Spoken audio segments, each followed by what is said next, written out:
కు కేంద్రం మంజూరు చేసిన ప్రత్యేక ప్యాకేజీ 11,400 కోట్లను విడుదల చేసేందుకు విధి విధానాల తయారీని వేగవంతం చేశామని కేంద్ర ఉక్కు భారీ పరిశ్రమల మంత్రి భూపతిరాజు శ్రీనివాస్ వర్మ అన్నారు. భీమవరం బీజేపీ నరసాపురం పార్లమెంటు కార్యాలయంలో విలేకరులతో మాట్లాడారు. విశాఖ స్టీల్ ప్లాంట్ను ప్రైవేటీకరణ చేసే ఆలోచన కేంద్రానికి లేదు. అలాంటి ఆలోచన ఉంటే ప్రత్యేక ప్యాకేజీ ఎందుకు మంజూరు చేస్తుందని గుర్తు చేశారు. విశాఖ స్టీల్ ప్లాంట్లో సమస్యలను పరిష్కరించి 7.3 మిలియన్ల ఉత్పత్తి లక్ష్యం చేరుకునేలా కేంద్ర ప్రభుత్వం సహాయపడుతుందని కేంద్ర మంత్రి శ్రీనివాస్ వర్మ చెప్పారు. విశాఖ స్టీల్ ప్లాంట్లో వీఆర్ఎస్కి 1,613 మంది దరఖాస్తు చేసుకోగా 1,141 మందిని అర్హులుగా గుర్తించారు. మిగిలిన వారి విషయంలో ఒక కమిటీ వేయడం జరిగిందని మంత్రి చెప్పారు.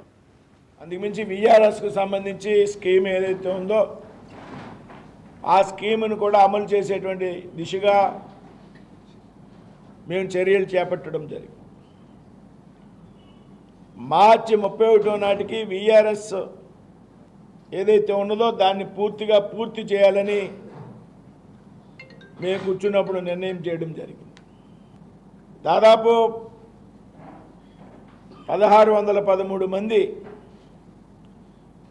వీఆర్ఎస్కి దరఖాస్తు చేసుకున్నారు. విశాఖ స్టీల్ ప్లాంట్లో 1,613లో